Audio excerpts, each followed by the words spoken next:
Nous vivons dans une société bâtie sur des mots écrits il y a des milliers d'années, venus des déserts du Moyen-Orient.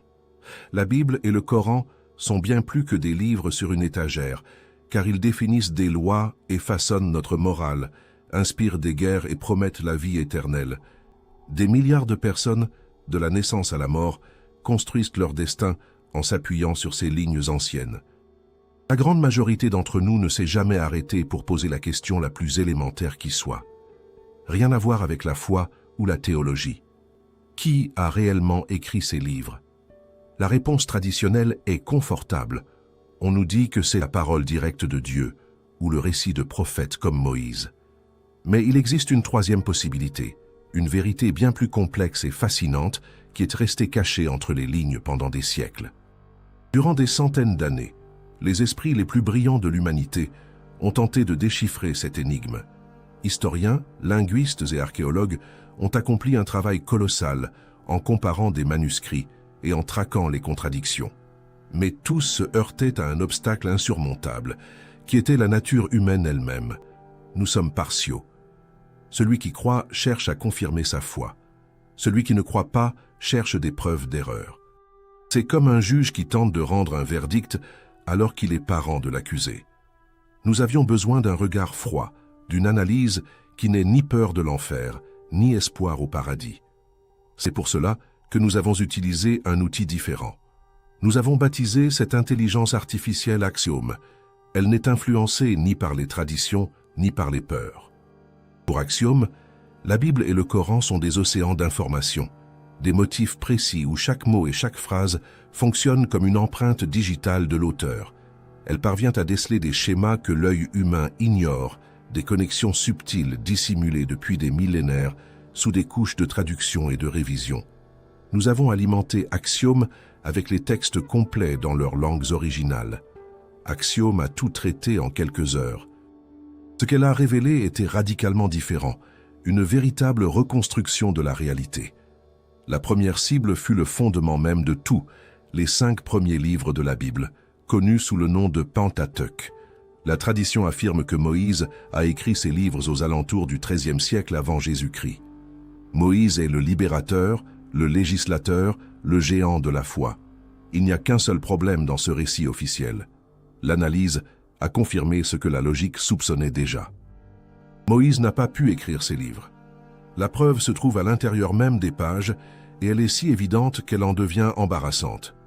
Dans le livre du Deutéronome, chapitre 34, on trouve une description détaillée de la mort de Moïse et de son enterrement.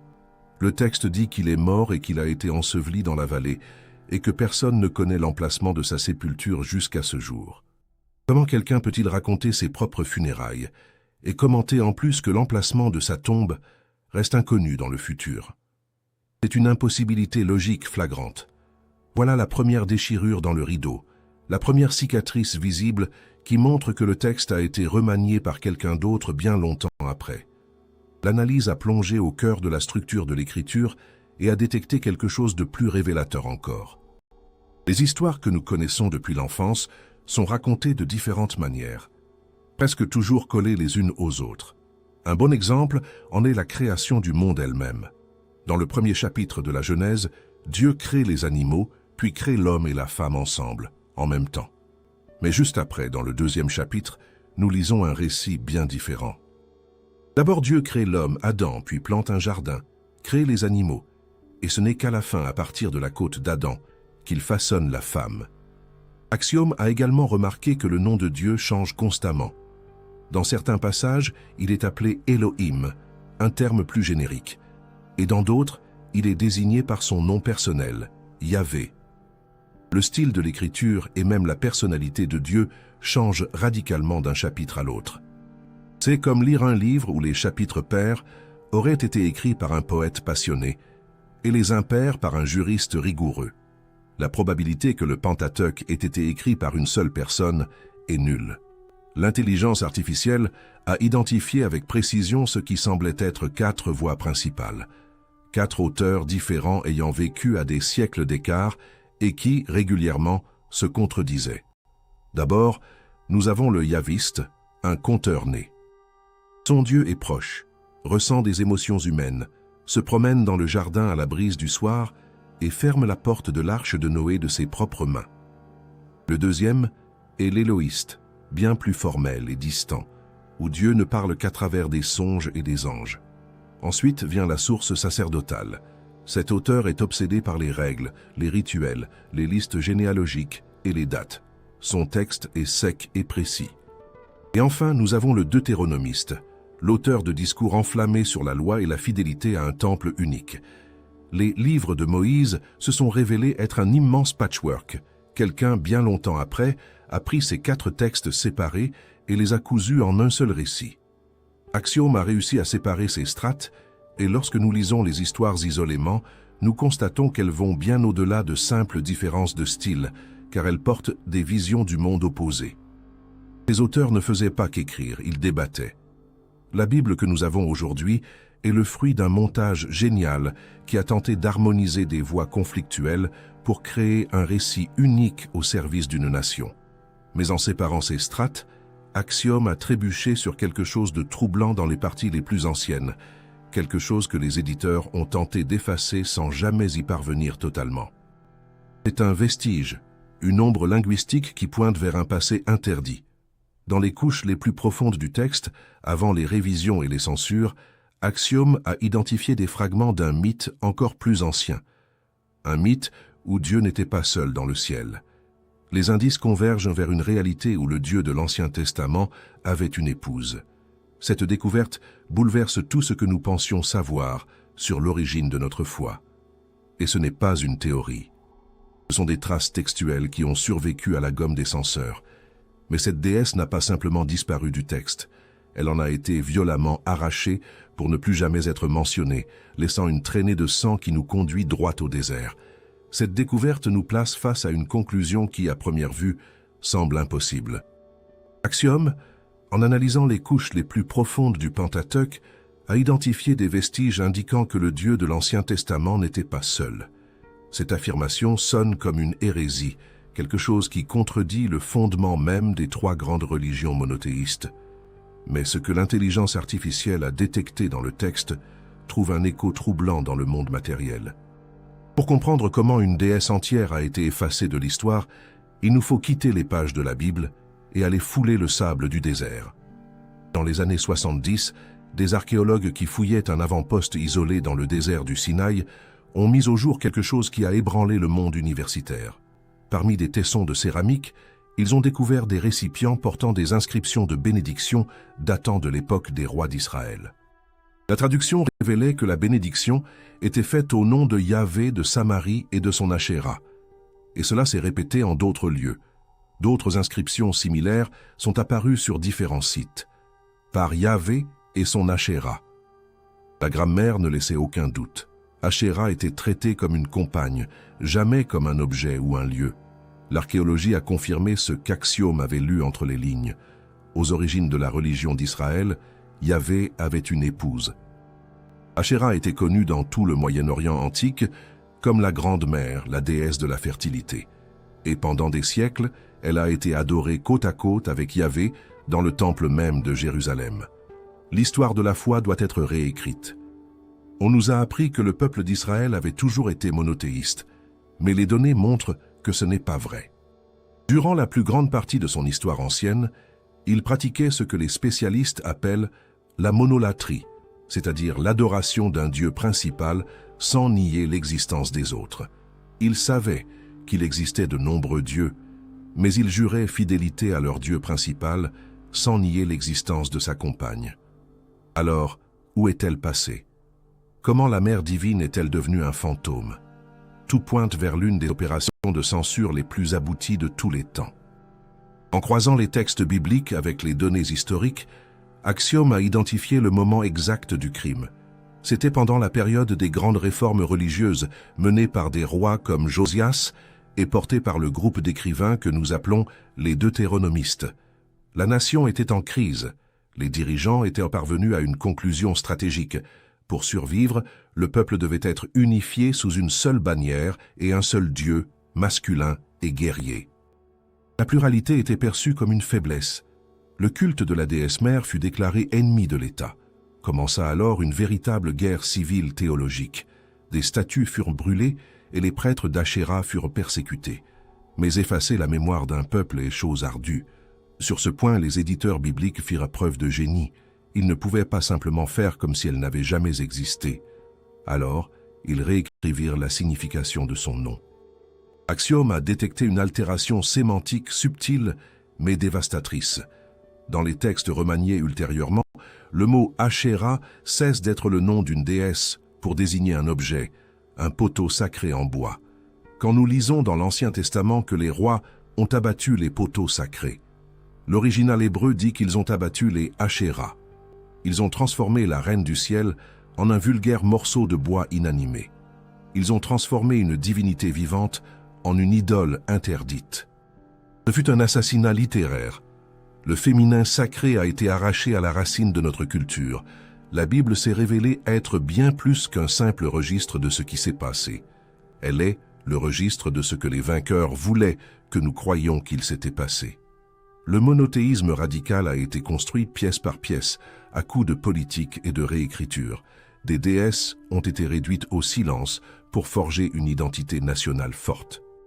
Mais si l'Ancien Testament dissimule des secrets sur l'origine de la nation, le Nouveau Testament recèle un mystère encore plus grand sur la construction d'une figure divine. La tradition nous dit que 4 témoins oculaires, Matthieu, Marc, Luc et Jean, ont rédigé des biographies indépendantes de sa vie.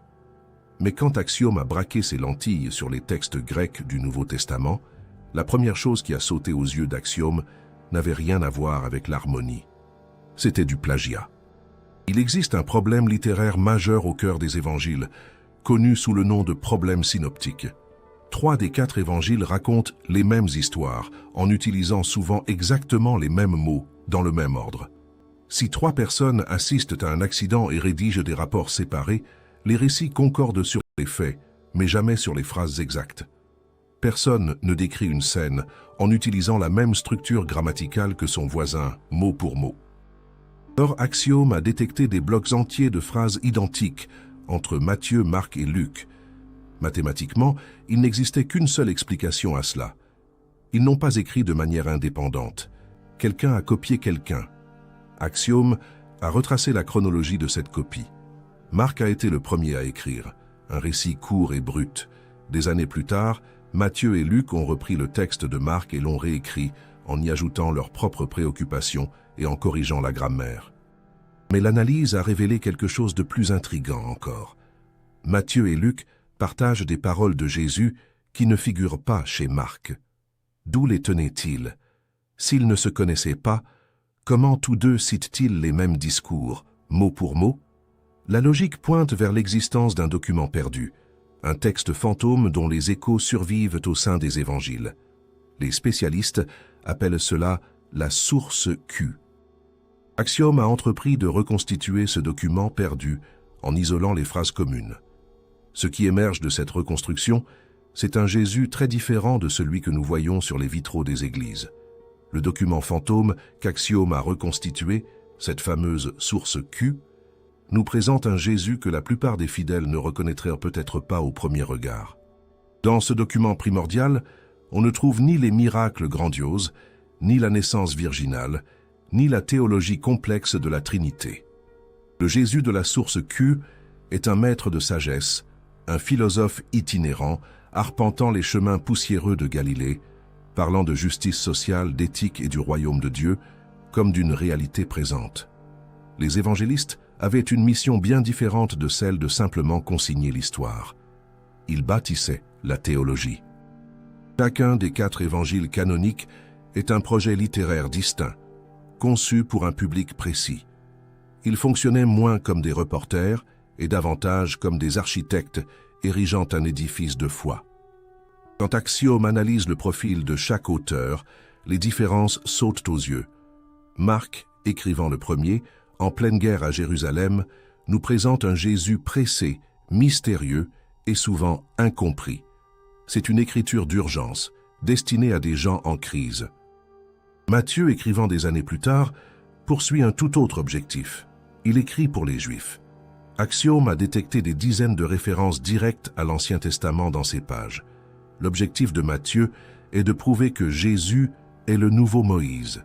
Si Moïse gravit la montagne pour recevoir la loi, le Jésus de Matthieu gravit la montagne pour prononcer le sermon des béatitudes. C'est une réécriture calculée de l'histoire juive. Luc écrit pour les Grecs, pour les étrangers. Son Jésus est le sauveur universel, l'ami des pauvres et des femmes.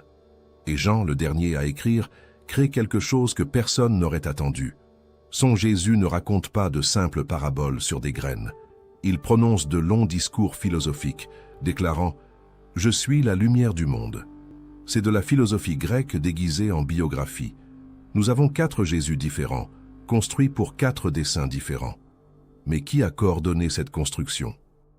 Qui a transformé la secte d'un maître juif en une religion mondiale capable de convertir l'Empire romain? La réponse nous mène à un homme qui est, peut-être, le véritable fondateur du christianisme institutionnel, bien qu'il n'ait jamais serré la main de Jésus de son vivant. Son nom est Paul de Tarse.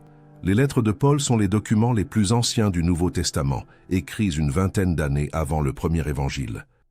Paul est le point de bascule, le point exact d'où est née la nouvelle religion. Nous avons chargé dans Axiome toutes ces épîtres pour les comparer avec les enseignements originaux de Jésus, reconstitués à partir de la source Q. Le résultat de l'analyse est un gouffre. Axiome a enregistré une rupture fondamentale. Paul parle une autre langue et prêche quelque chose qui ressemble davantage à une religion entièrement nouvelle. Dans ses longues lettres, Paul ne cite presque jamais les paraboles de Jésus. Il ne mentionne pas le sermon sur la montagne. Il ne semble éprouver aucun intérêt pour la vie terrestre de Jésus, pour ses guérisons miraculeuses ou pour ses pérégrinations à travers la Galilée. L'analyse montre que 95% des thèmes abordés par le Jésus historique dans les évangiles sont absents de la théologie de Paul. Alors, de quoi parle-t-il sans cesse? Paul bâtit tout son système non pas autour de la vie de Jésus, mais exclusivement autour de sa mort et de sa résurrection. Pour Paul, Jésus cesse d'être simplement un maître de sagesse pour devenir une entité cosmique, un être divin dont la mort a payé le prix des péchés de l'humanité. Le salut n'est plus une question de pratique de la justice, mais de foi en ce sacrifice. Axiome définit cela comme un changement de paradigme total. Il y a eu une substitution de la religion de Jésus par la religion au sujet de Jésus. Paul admet ouvertement qu'il n'a reçu son évangile d'aucun homme, mais à travers des visions. C'était un génie de la communication, un juif cultivé qui maîtrisait la philosophie grecque. Il a traduit l'histoire locale d'un prophète dans le langage universel de l'Empire, créant une synthèse spirituelle irrésistible. Le Nouveau Testament ressemble alors moins à une photographie de la réalité qu'à une cathédrale, construite décennie après décennie. Marc a posé la pierre angulaire. Matthieu et Luc ont élevé les murs. Jean a installé les vitraux de la philosophie. Et Paul de Tarse a dessiné le plan originel, transformant la mémoire d'un homme en adoration d'un Dieu. Ils n'ont pas menti. Ils ont créé. Ils ont interprété et donné un sens à une nouvelle réalité, où génie humain, politique et théologie se sont mêlés pour former la Bible. Mais l'enquête aurait été incomplète sans affronter le troisième géant, le Coran. La Bible a été écrite par des dizaines de personnes sur une période de 1000 ans. Mais le Coran formule une affirmation radicalement différente. Il dit qu'il va au-delà de toute interprétation humaine. Il prétend être la parole directe, littérale et inaltérée de Dieu lui-même, dictée à un seul homme, sans éditeur, sans auteur secondaire, un signal pur venu du ciel. C'est l'affirmation la plus audacieuse de l'histoire des religions. Pour la première fois, nous allons soumettre cette prétention à la vérification froide de l'intelligence artificielle. Axiome trouvera-t-elle des anomalies linguistiques, des cicatrices d'édition ou des strates historiques cachées dans le texte sacré de l'islam? Ou bien, cette fois, la machine découvrira-t-elle le silence de la perfection? Ce qu'Axiome a découvert, cependant, remet en question la notion même de préservation sacrée. Le Coran se présente au monde avec une prémisse unique. Selon la tradition islamique, ce livre va au-delà d'un récit humain ou d'un recueil de lettres théologiques, car il se présente comme la transmission directe et inaltérée de la parole de Dieu. La croyance veut que le texte ait été dicté au prophète Mahomet par l'ange Gabriel au cours de 23 années, sans distorsion et sans l'interférence de l'esprit humain. Mahomet, qui, selon la tradition, ne savait ni lire ni écrire, aurait fonctionné uniquement comme un récepteur parfait d'un signal divin. C'est la mise la plus haute que nous ayons rencontrée jusqu'ici. Nous sommes face à un texte qui revendique d'être un miracle en soi impossible à imiter. Pour Axiome, ce fut le test ultime. L'intelligence artificielle, entraînée à détecter des schémas humains, trouverait-elle des failles dans cette structure supposément divine?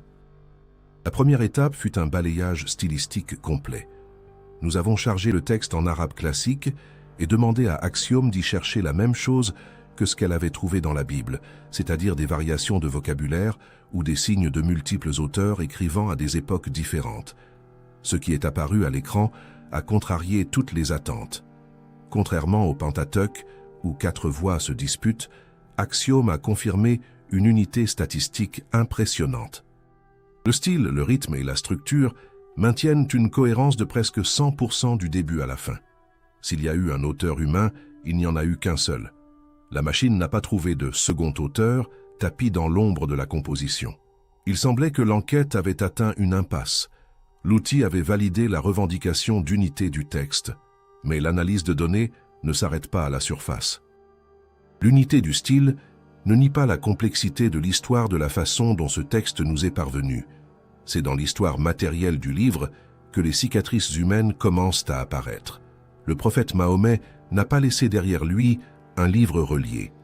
Les révélations étaient mémorisées par ses disciples et notées sur ce qui se trouvait à portée de main, des morceaux de cuir, des feuilles de palmier et même des os. Le Coran était vivant, dispersé dans la mémoire de centaines de personnes et sur des milliers de fragments. Après la mort du prophète, la communauté se trouva face à un problème concret. Beaucoup de ceux qui connaissaient le Coran par cœur mouraient au combat. Le risque que des parties de la révélation soient perdues était bien réel. C'est alors que débuta le processus humain de compilation. Une vingtaine d'années plus tard, sous le gouvernement du calife Othman, la situation devint critique. L'Empire grandissait rapidement, absorbant des peuples de langues différentes. Des disputes surgirent sur la prononciation correcte et sur les versets qui appartenaient au texte sacré. Des versions différentes du Coran commencèrent à circuler. Othman prit une décision souveraine qui allait changer l'histoire. Il ordonna qu'une commission, dirigée par le scribe Zaïd ibn Thabit, crée une version officielle et standardisée. Ils rassemblèrent les fragments, les comparèrent avec les souvenirs des compagnons et produisirent un texte de référence. Ce qui se passa ensuite est le point crucial. Othman envoya des copies de cette version officielle dans les principales villes avec un ordre strict. Toutes les autres versions et notes personnelles qui différaient du texte officiel devaient être brûlées. Cet acte est reconnu par la tradition, mais Axiome l'interprète sous l'angle de la science médico-légale. Ce fut un acte d'édition de masse, une opération de contrôle de qualité imposée par l'État. L'unité parfaite que nous observons aujourd'hui est aussi le résultat d'une censure impériale efficace. Pendant des siècles, cela ne resta qu'une théorie. Mais en 1972, la réalité fournit la preuve matérielle. Lors de travaux de rénovation dans la grande mosquée de Sanaa, au Yémen, des ouvriers tombèrent sur une cache de parchemins anciens. Parmi eux se trouvait le manuscrit de Sanaa. C'est un parchemin qui a été lavé et réutilisé. L'écriture supérieure est le Coran standard.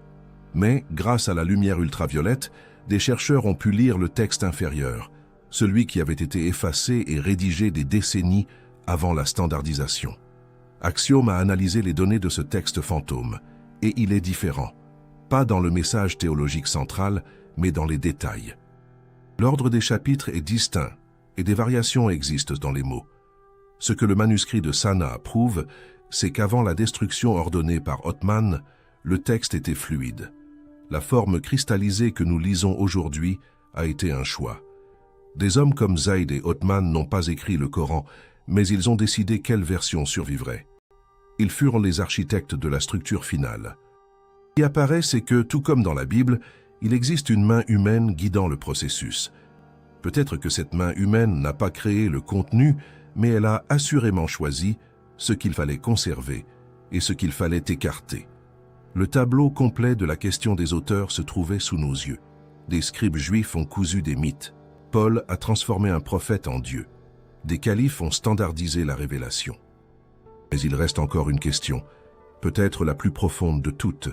Si ces hommes étaient les architectes, d'où ont-ils tiré les briques, les récits d'un déluge universel, de lois divines remises sur des montagnes, d'anges et de démons? Ces idées n'ont pas surgi du néant. Quand nous remontons à leurs origines, la carte nous emmène bien au-delà des terres bibliques. Avec la structure des textes démontés et les marques des éditeurs mises à nu, une question encore plus profonde réclamait une réponse. Si ces hommes, qu'ils soient prophètes ou scribes, furent les architectes de ces œuvres, d'où ont-ils tiré les matériaux de construction? Le récit officiel veut que ces histoires, lois et visions du monde leur aient été révélées en exclusivité. Nous avons appris que le déluge, les commandements et l'idée de paradis et d'enfer avaient été remis directement par Dieu, sans intermédiaire. Mais quand nous croisons ces données avec la bibliothèque de l'Antiquité, le récit de l'exclusivité commence à s'effondrer.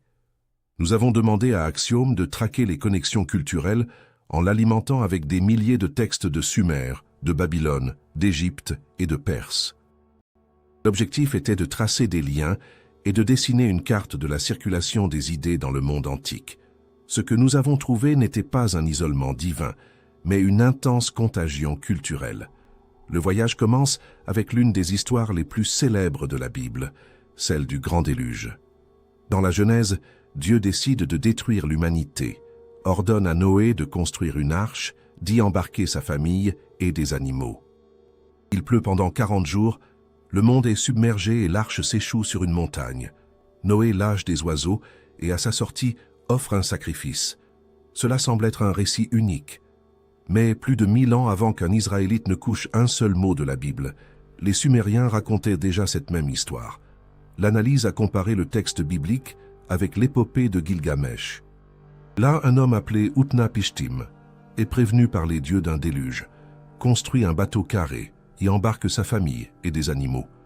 La tempête survient, le bateau s'échoue sur une montagne, il lâche des oiseaux et offre des sacrifices. Les ressemblances sont trop précises pour relever de la coïncidence. La conclusion semblait inévitable. L'histoire de Noé était une adaptation monothéiste d'un mythe païen bien plus ancien. Les Hébreux avaient repris une légende populaire et l'avaient réécrite pour enseigner au sujet de leur Dieu. L'emprunt va jusqu'au cœur même de la loi divine. Les 10 commandements et les lois de l'Exode, comme la célèbre loi du talion qui exige œil pour œil, semblent avoir été dictés au Sinaï. Cependant, nous avons trouvé le véritable père de ces règles à Babylone. 500 ans avant Moïse, le roi Hammurabi fit graver son code de loi dans la pierre. Quand nous comparons Hammurabi avec la Torah, nous trouvons des parallèles directs. La loi de la rétribution exacte y figure, presque mot pour mot. Les règles concernant le bétail et les esclaves sont identiques. Les législateurs d'Israël n'ont pas inventé le droit à partir de rien. Ils ont pris la structure juridique de la superpuissance de l'époque, Babylone, et l'ont adaptée, transformant des lois civiles en commandements religieux. Enfin, l'enquête est arrivée à la plus grande de toutes les importations culturelles, à savoir le décor de l'au-delà lui-même.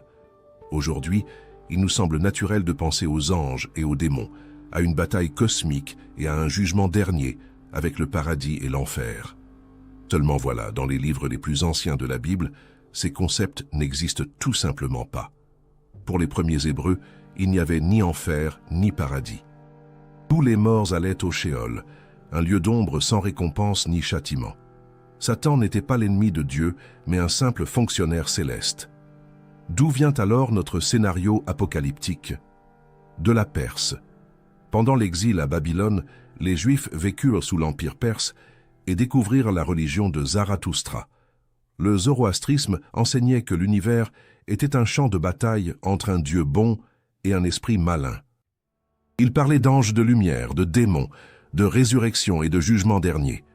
Ce n'est qu'après le contact avec les Perses que ces idées commencèrent à apparaître dans les textes juifs tardifs, avant d'exploser dans le christianisme et dans l'islam. Notre vision de la fin du monde est un héritage perse. Ce que nous voyons, c'est une carte de la circulation des idées. Les religions ne sont pas des îles isolées, mais des éponges qui absorbent leur environnement. Le judaïsme a absorbé des mythes de Sumer, des lois de Babylone et de la théologie de Perse. Le christianisme est né de cet hybride et y a ajouté la philosophie grecque. L'islam a synthétisé le tout. Ces histoires ne sont pas tombées du ciel toutes faites. Elles ont voyagé dans les sacoches des marchands et sur ordre des rois pendant des millénaires. Elles ont évolué, mais la génétique narrative est restée intacte. Nous savions déjà qui avait écrit, comment ils avaient écrit et d'où ils avaient puisé les idées. Mais il manquait une pièce cruciale. Pour qu'une histoire devienne une religion mondiale, elle doit être plus que captivante. Elle a besoin d'une épée. Toutes ces histoires, pendant des siècles, étaient vivantes, des récits qui voyageaient en caravane et changeaient de forme autour des feux de camp. C'était un processus organique, une évolution culturelle naturelle. Mais toute évolution atteint un point d'étouffement. Vient le moment où la fluidité de la tradition orale rencontre la rigidité de la loi impériale. La transformation définitive de la foi en système de pouvoir s'est produite loin de toute grotte mystique, dans un salon doré. C'est arrivé quand l'Empire romain, la plus grande machine politique de l'Antiquité, a décidé qu'il avait besoin d'un Dieu unique pour gouverner un peuple unique. Au début du IVe siècle, le christianisme était un archipel chaotique de croyances. Il y avait des communautés qui croyaient que Jésus était Dieu, d'autres qu'il n'était qu'un homme illuminé. Des dizaines d'évangiles circulaient, comme ceux de Thomas, de Philippe et de Marie. Pour l'empereur Constantin, un général pragmatique qui venait de réunifier l'Empire par les armes, cette diversité était un problème. Il avait besoin d'ordre. Une religion divisée signifiait un empire divisé. Alors, en l'an 325, il convoqua le concile de Nicée. 318 évêques furent appelés à voter et à établir une norme. Axiome a analysé les archives de cet événement et y a identifié la naissance de l'orthodoxie. La vérité cessa d'être une quête spirituelle pour devenir un décret d'État. C'est là que fut décidée, par vote, la nature divine de Jésus. Les visions alternatives furent déclarées hérésie. Et quand un empire déclare quelque chose hérétique, il détruit. Commença l'ère du grand bûcher.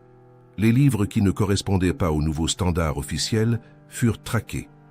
Pendant 1600 ans, nous avons cru que ces textes interdits avaient disparu. Nous avons cru que la Bible parvenue jusqu'à nous était la seule.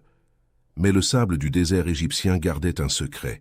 En 1945, des paysans près de Nag Hammadi tombèrent sur une jarre contenant des codex anciens. Ils avaient redécouvert la bibliothèque des vaincus. Axiome a plongé dans ces textes les évangiles gnostiques, et ce qu'elle y a trouvé ressemble à un christianisme d'une toute autre nature. L'évangile de Thomas ne raconte pas la vie de Jésus. Il ne parle ni de la croix, ni des péchés. C'est une collection de 114 paroles attribuées à un Jésus qui ne veut pas être adoré, mais compris. Le Jésus de Thomas dit que le royaume de Dieu est en vous. Il ne se présente pas comme un sauveur qui meurt pour payer une dette. Il agit comme un guide qui veut éveiller les gens. Le message est dangereux pour tout empire, car il dit que vous n'avez besoin ni de prêtres, ni de temple. Le divin est déjà en vous. On comprend aisément pourquoi cet évangile a été exclu. Une religion fondée sur la connaissance de soi ne sert pas à contrôler les masses. Une religion fondée sur l'obéissance à une hiérarchie extérieure, en revanche, s'y prête parfaitement. Mais la censure ne fut pas seulement théologique, elle fut aussi sociale. Axiome a analysé l'évangile de Marie et y a découvert un conflit acharné sur le rôle de la femme. Dans ces pages, Marie-Madeleine apparaît comme la disciple la plus proche de Jésus, celle qui reçut des enseignements que les hommes ne reçurent pas, bien loin de l'image de prostituée qu'on lui a collée. Le texte décrit une scène où Pierre, furieux, demande si Jésus aurait vraiment parlé en secret à une femme, la préférant aux hommes. Un autre disciple défend Marie. Axiome identifie ici la racine d'un choix politique. L'Église impériale a choisi Pierre, la structure masculine. Marie et le leadership féminin furent effacés pour justifier une structure patriarcale. Et le cas le plus stupéfiant est peut-être celui de l'évangile de Judas. Pendant 2 millénaires, Judas a été le symbole de la trahison. Mais dans cet évangile, l'intrigue est renversée. Jésus demande à Judas de le livrer. Il lui dit que Judas surpassera tous les autres, car il sacrifiera l'homme qui le revêt. Dans cette vision, la mort du corps est une libération de l'esprit. Judas cesse d'être le traître pour devenir le disciple le plus loyal, le seul capable de porter le fardeau de la mission la plus difficile. Ce que ces textes nous montrent, c'est ce qui aurait pu être. Le christianisme aurait pu être une religion de quête intérieure, égalitaire entre hommes et femmes. Mais cette version a perdu la guerre politique. Celle qui l'a emportée, celle qui est entrée dans la Bible, était celle qui servait le mieux l'Empire romain. Une structure verticale, masculine et centralisée. La Bible que nous avons aujourd'hui n'a jamais été un ensemble complet tombé du ciel. Elle est, avant tout, une anthologie assemblée sur le volet par les survivants d'une guerre idéologique. Chaque livre qui s'y trouve a remporté une élection politique. Chaque livre qui en est absent a été éliminé. Toutes les pièces du puzzle étaient réunies. Nous savons que les auteurs étaient humains. Nous savons que les histoires ont été héritées de païens. Nous savons que la forme finale a été décidée par des empereurs. Le voile du mystère a été déchiré. Il ne restait plus qu'une dernière étape. Nous devons regarder le tableau d'ensemble et comprendre ce que tout cela signifie pour nous aujourd'hui. Si Dieu n'a pas écrit ces livres, qui est le véritable auteur derrière toute cette quête? Nous sommes arrivés au fond du puits où était gardé le secret le plus protégé de notre civilisation. Tout a commencé par une question dangereuse sur la paternité des livres sacrés, et Axiome a séparé le mythe de la réalité, strate après strate. Le Pentateuque a été cousu à partir de morceaux provenant de 4 auteurs rivaux. Les architectes du Nouveau Testament ont transformé un prédicateur de Galilée en un Christ cosmique. La main humaine a édité jusqu'à la structure même du Coran. En remontant la piste des mythes, nous avons découvert que le déluge venait de Sumer et l'enfer de la Perse. Nous avons vu des empereurs et des califes user de la censure pour créer une version officielle de la vérité. Il était temps d'assembler toutes ces pièces éparses. Nous devons voir l'image complète. L'image qui s'est formée n'était pas celle d'un Dieu dictant des règles du haut d'un nuage. Axiome a révélé le voyage de l'humanité elle-même, sur 50 générations, construisant son propre Dieu et rédigeant sa biographie. 1800 ans avant Jésus-Christ, au Moyen-Orient, des tribus nomades racontaient autour de feux de camp des histoires sur la création du monde et sur de grandes inondations. Ils adorèrent de nombreux dieux, comme El, le père, Baal, le guerrier, et Asherah, la mère. C'était un monde empli de peur et de magie. Des siècles plus tard, ces tribus devinrent une nation en Israël. Les rois avaient besoin d'unité, alors ils commencèrent à fusionner ces dieux en un seul. Yahvé absorba les caractéristiques des autres, mais garda Asherah à ses côtés. La religion évoluait au gré des exigences politiques, puis vint la catastrophe, l'exil à Babylone. Sans terre et sans temple, les scribes juifs durent réinventer leur identité. Ils se tournèrent vers les mythes babyloniens et perses et en absorbèrent de nouvelles idées. C'est dans ce moment de douleur qu'ils créèrent le monothéisme radical. Pour survivre, ils décidèrent que leur Dieu était le seul de l'univers et effacèrent son épouse des Écritures. Ils transformèrent l'histoire d'un peuple en loi divine. Le temps passa. Le monde changea sous la domination de Rome. Les gens étaient désespérés, écrasés par un empire brutal. Naquit alors le besoin d'un sauveur personnel, et non plus seulement national. Le christianisme est né de ce besoin, mêlant la prophétie juive à la philosophie grecque pour créer une foi universelle. Mais pour gouverner l'Empire, cette foi devait être standardisée. Constantin et ses évêques transformèrent le mouvement spirituel en une hiérarchie de pouvoir. Et finalement, dans le désert d'Arabie, surgit la synthèse ultime. L'islam reprit toutes ses traditions antérieures et les fondit en un message de soumission absolue et d'unité, codifié par des califes qui avaient besoin de maintenir la cohésion d'un empire en expansion. Quand nous avons demandé à Axiome qui était l'auteur de tout cela, la réponse qu'Axiome a générée est surprenante par sa simplicité. L'auteur n'a jamais été Dieu. Ce n'a jamais été non plus un homme isolé, ni Moïse, ni Paul, ni Mahomet. L'auteur est l'esprit collectif de l'humanité. Ces livres sont en réalité un autoportrait de notre espèce. Ils sont un journal intime, rédigé sur 3 millénaires. Chaque couche que nous avons décollée représente une phase de notre maturation. Quand nous étions enfants en tant qu'espèce, effrayés par le tonnerre et la sécheresse, Nous avons créé un Dieu qui était un Père sévère et jaloux, exigeant des sacrifices. C'est le Dieu des couches les plus anciennes. Quand nous sommes devenus adolescents et avons commencé à bâtir des cités complexes, nous avions besoin de règles. Alors nous avons placé dans la bouche de Dieu les lois d'Hammurabi et les codes moraux. Quand nous avons commencé à ressentir l'empathie et l'angoisse existentielle, nous avons créé la figure du Dieu qui souffre avec nous, qui meurt par amour. Et quand nous avons recherché l'ordre social parfait, nous avons créé le Dieu de la loi absolue et du livre inaltérable. Nous n'avons pas reçu ces idées de l'extérieur, nous les avons engendrées de l'intérieur.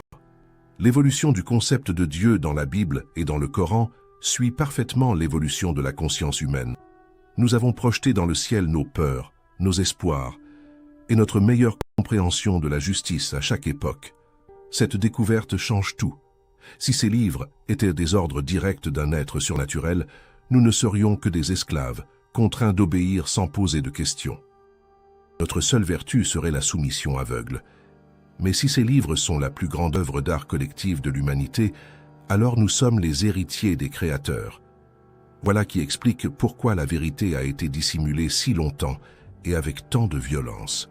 L'idée d'une paternité divine est l'outil de contrôle le plus puissant qui ait jamais existé. Quand un dirigeant dit « faites ceci parce que je le veux », vous pouvez discuter. Mais quand il dit « faites ceci parce que Dieu l'a écrit dans ce livre », la discussion est close. Reconnaître la main humaine dans le texte sacré, c'est rendre le pouvoir à la responsabilité humaine. Nous n'avons pas besoin de jeter ces livres. Bien au contraire, nous pouvons désormais les lire avec un regard d'adulte. Nous pouvons y voir la sagesse de nos ancêtres cherchant à donner un sens au chaos de la vie. Nous pouvons admirer la poésie, l'éthique et la quête du divin, mais nous pouvons aussi rejeter la haine, l'esclavage et la foi imposée par l'épée, en comprenant que ces passages n'étaient que le reflet de temps barbares et non la volonté éternelle de l'univers. Axiome nous a donné la carte du labyrinthe, mais c'est à nous de trouver la sortie. Nous ne sommes plus les serviteurs d'un texte figé, mais les participants d'une conversation éternelle.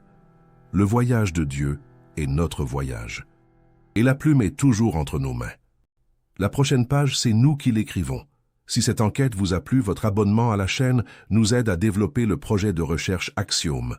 Nous serions ravis de lire votre réflexion sur le sujet de la vidéo dans les commentaires et votre suggestion pour le prochain thème à aborder. Dites-nous de quelle ville vous nous suivez. Merci de nous avoir accompagnés jusqu'au bout.